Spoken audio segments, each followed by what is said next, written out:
Hello and welcome back to the channel.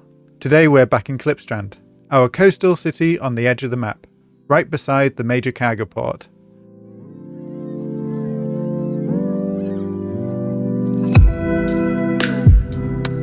When I first built this town, I imagined it as a historic fishing village that's slowly urbanized over time, a place that feels lived in, and today we're bringing that vision to life.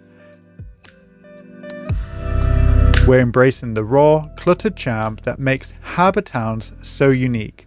This build isn't just about function, it's about blending industry, tourism, and urban renewal in a way that feels authentic. We'll be integrating warehouses, mixed-use buildings, and even a few unexpected details to bring this harbour to life. And honestly, I didn't start playing City Skylines 2 to create highly detailed areas, but I have to say this has been one of the most fun builds I've worked on. Industry and tourism side by side, welcome to Sunny Isle.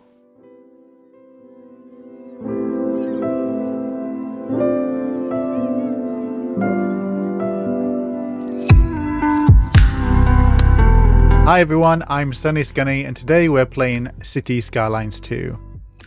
So for this project I'll be using some of the custom boat assets that can be found on Sully's Discord server, and I'll just show you what we've got going for us. So there's 6 options when it comes to the boats. They're all fairly similar, they just have slightly different props.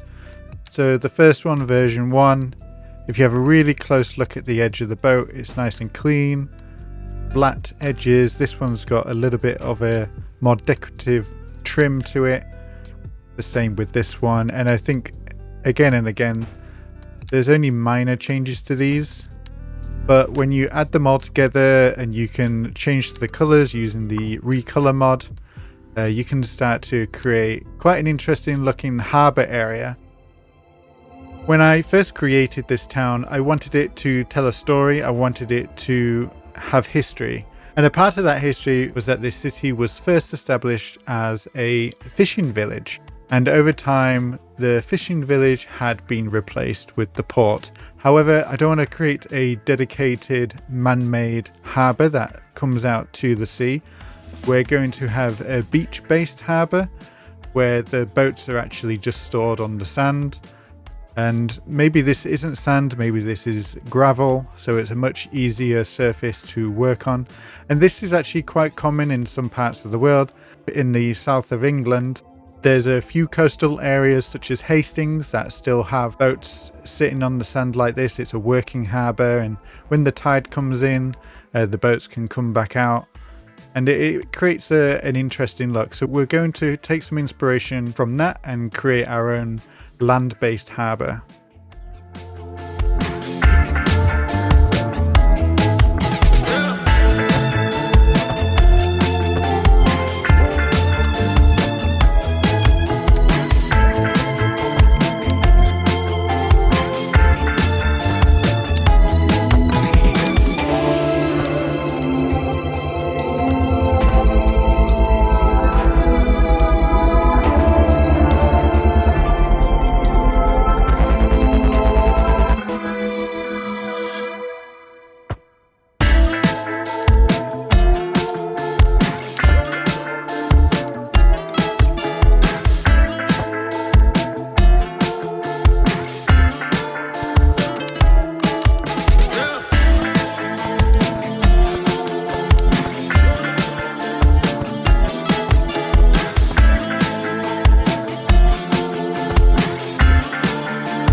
Okay, we've got the start of something now. I'm putting together the little industrial port area, and I did opt for the plop approach just because we had such a narrow strip of land and I wanted a specific look through this area. Kind of wanted a mix between these storage looking buildings, little factories. Don't think we need this little chimney here, so we can remove that. But I imagine with these large garage doors that they can store little boats in them. Again, similar to these, they're either boats or little vehicle warehouses. And yeah, I mean, they're very basic looking, but it serves the job quite well. I really like this one with the little staircase going up to the second floor.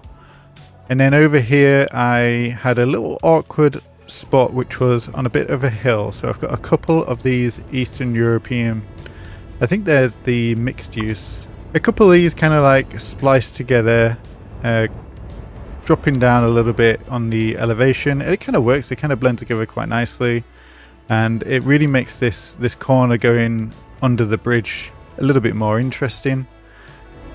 Over here we've got quite a trendy looking building which I think comes from the Japanese asset pack. I'd like to think maybe people have started to open up shop in this area when it was much more undesirable, the rents were cheaper, and people are starting to open up more trendy businesses. There could be a brewery. This I think is a pharmacy, so it could be maybe an alternative health food shop or something like that. And then at the front here we've got a little bit of a plaza, which I imagine at one point was probably just a car park, and it's just been transferred or transformed into a more enjoyable public space, somewhere to grab some food, somewhere to eat it, and it's quite nice. And it's becoming more common to find these places, especially where I come from in the UK. These old industrial areas along the coast. There's even a couple of old shipyards that almost resemble scrap heaps that have little cafes opening up in them. They're just alternative areas that people just find interesting. And I think the main thing that draw people in is the fact that they're not manufactured. They're kind of natural. They're interesting, and people draw inspiration from them. Anyway, I've started to put a few of the details in, spreading some of the surfaces. So over here, I've unified the area by using the same texture through here. And down here, oh yeah, but I wanted to remove the car parking spaces while also retaining the asphalt. So perhaps what we could do is we'll grab one of these paths and just splice it through here, and then we should just be able to remove a whole bunch of these. Yeah, let a bulldozer and just remove these spares here because we don't want people driving down into the water.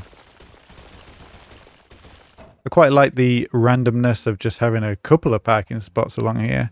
Anyway, the purpose of this piece of asphalt going along the beach here is to park some boats on, and we'll add a few more details through here as well. I think we could add a little bit of parking at the back and a few props just to make it look a little bit more interesting.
So always be cautious if you're going to be using custom assets in your game, because there may be issues, and I'm not 100% sure whether it's the boats causing the issue or if it's the recolor mod.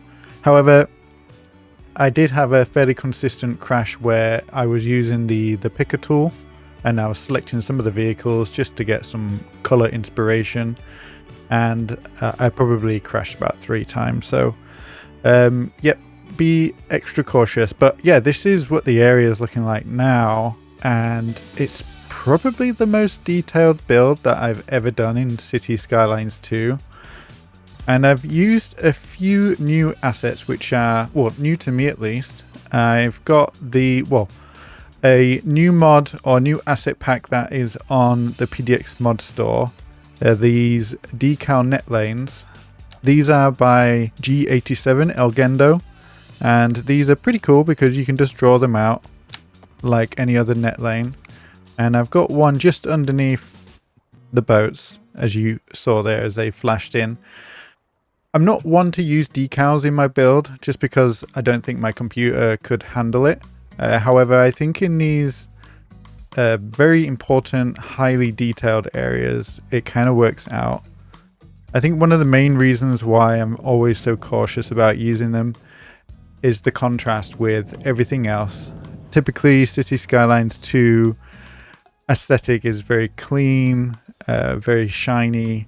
So if I were to have something that's very dirty, I think it will look out of place because I'm not necessarily going to be detailing my whole city. Anyway, along here we've got some very nice colourful boats.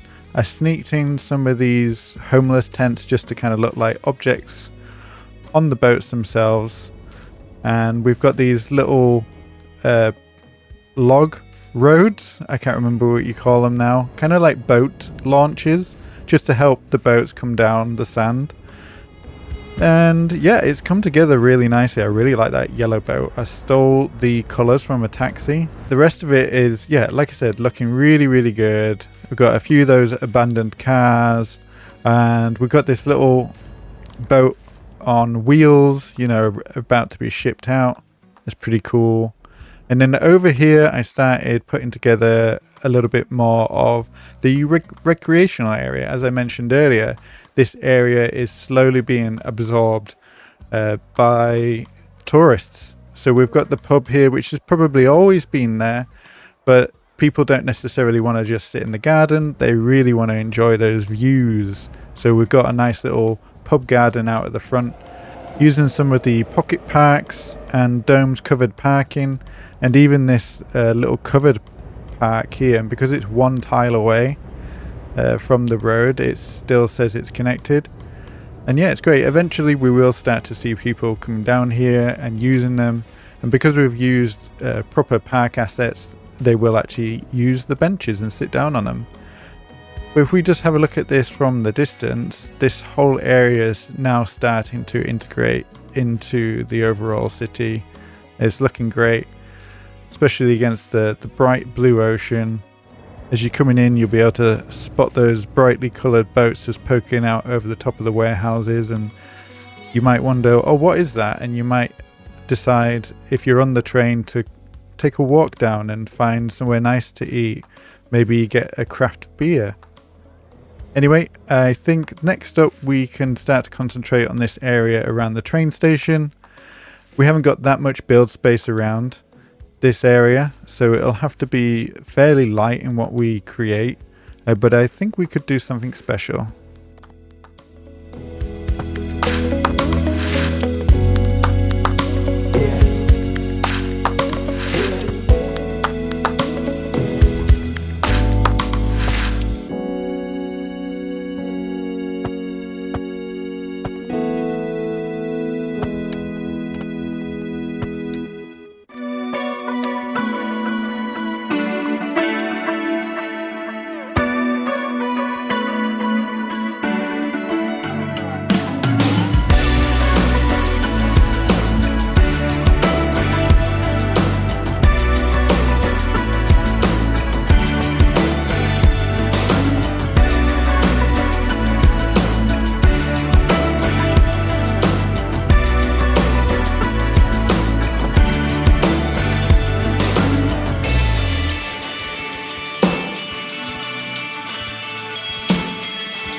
Alright, so we've got this lovely, beautiful, majestic pier, and the idea originally was to have this lookout tower more as a promenade focus piece at the end of the pier, but as you saw in the time lapse, any lower in the water and it started to receive flood damage and eventually would have just collapsed.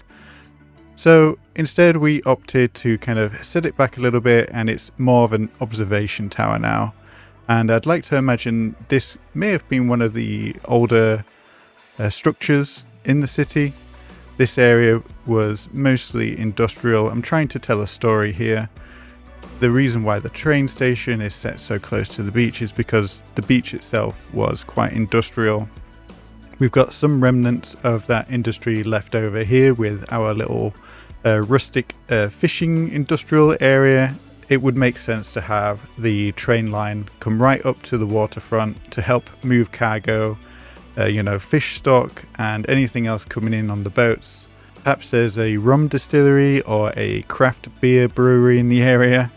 and it's still bringing people down, not just to check out this interesting and chaotic area, but also to grab something to drink, grab something to eat. Maybe they sell some fish from boat to customer, just so that there's less of a middleman. And then we've got the this little area along here, which looks to be filled with homeless people now, unfortunately. I think we can remove those with a little bit of better bulldozer, just because I'm not a fan of them interacting with our little flower beds that we've got here. I think that looks good. They'll still be present. They just won't have any tents. So I imagine this area would be much more hostile in construction. I don't think all this grass would really make sense, especially if they were using this pier as a loading dock. So we can bring some more concrete down here, make it a little bit more special, and integrate it more into the train station.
Oh, blimey, this station is so busy.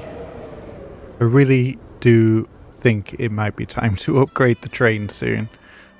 Let's have a quick look at the line. So they can hold up to 240 people. Let's see if this fills up. Let's zoom the time for a second there. 200, 225, 240. Yeah, completely full. Let's have a look at the line itself. So there's only 7 out of 8 vehicles assigned, so they can always add more if we need to. And it's 9 o'clock in the morning, so this is, again, probably as busy as it will get. So perhaps we don't need to put more trains on.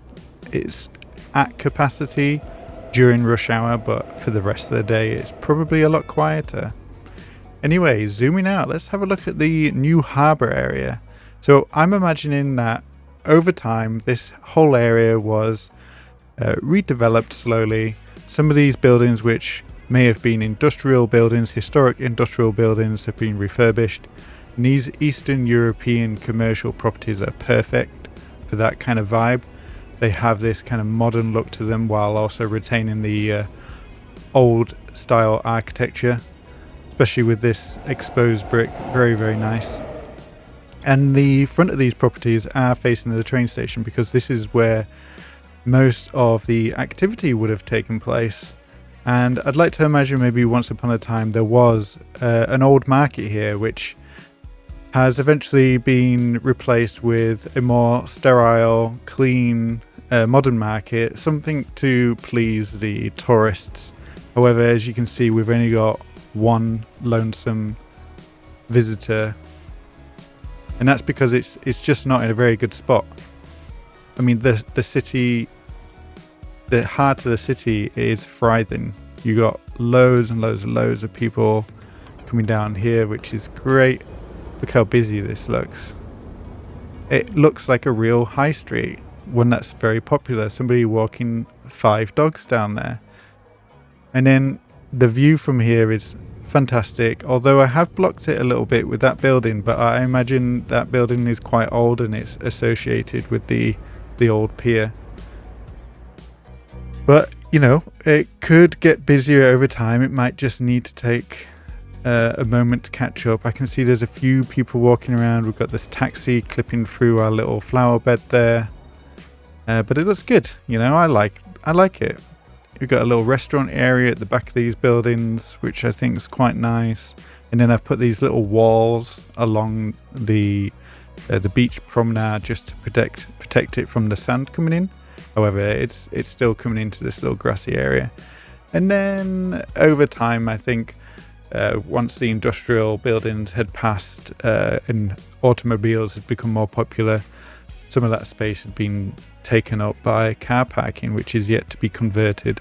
And I think it really does tie the whole city into the area really nicely, connects it up to the beach, and we've still got some empty lots here. I'm not going to develop absolutely everything.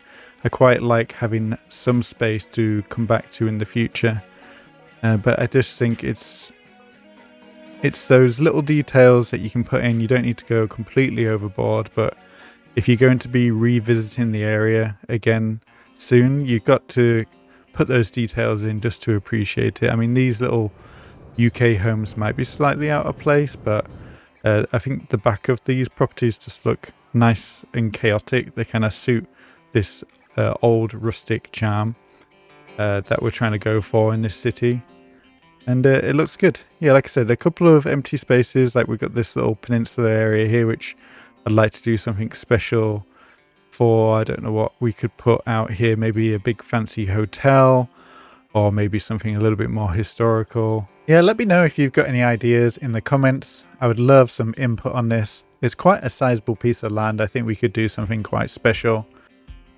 In the last episode, we worked on this downtown area where we've got quite a busy junction with the trams and the vehicles coming through, and we added a whole bunch of new unique buildings. Some of these suggestions in the comments were great, so I've decided to implement them. One specifically for the little alleyway between the bookstore and the theatre. We did include a few props down here, a few bins, a few barrels and stuff like that, but some of you quite rightly suggested that we add a little bit of graffiti, so I added just a little bit of graffiti. I don't have that many installed in my mod list at the moment. I've got another one here which, whoa, I think is quite adorable. But if you've got any other recommended graffiti packs from PDX mods, please do let me know. I've not really had a chance to really have a look through them all. But when I was adding those graffiti packs, I did see that Chick to Go also had these little sticker packs which just come as a decal, and these reminded me of the little bills that you often see in touristy areas advertising shows, businesses, events, and I think it just adds a lot to the area, adds a bit of texture to the wall. And I didn't just include it there, I also added a few down here with a couple of posters which I thought were quite nice. And this is the building that sticks out from the side of the road, the one that shares the courtyard with the urban promenades building. And I think although you don't really see it from afar, it's quite nice if you ever kind of get close to the area. And similarly, I've created something on the side of my future pub. Added a little ATM machine, and these often get covered in stickers, at least in larger cities, I've seen in London, they can sometimes get a little bit messy, along with a few of these little posters and stickers, and I thought, again, it just looks so nice. It kind of adds to the area. It's never surprising to see a little bit of clutter and a little bit of mess in these touristy areas. Similarly, we had quite a few suggestions for a new name for the area, and I went ahead and picked Ruby Plaza, which is by Eric, who gave a great backstory. Since this is on Sapphire Bay, it's a complimentary name to the area, and this could also play into the broader history of the town, and maybe it was once rich in gemstone trade, which given that this is a coastal harbour town with a lot of wealth already, is a great addition to the backstory. And I love that suggestion. I think it really suits the area, and I really appreciate all the feedback that you gave me on that episode and for this one in the future. This new harbour district really brings the city to life, blending industry, tourism and history into a busy, character-filled part of the town. It's a mix of function and detail that feels both practical and atmospheric. Harbour towns can be a challenge to get right, but they're some of the most rewarding builds in City Skylines 2. Have you tried creating one in your own city? Do you enjoy working with coastal areas, or do you prefer further inland? Let me know in the comments. Thanks for watching, and I'll see you next time in Sunny Isle. Goodbye.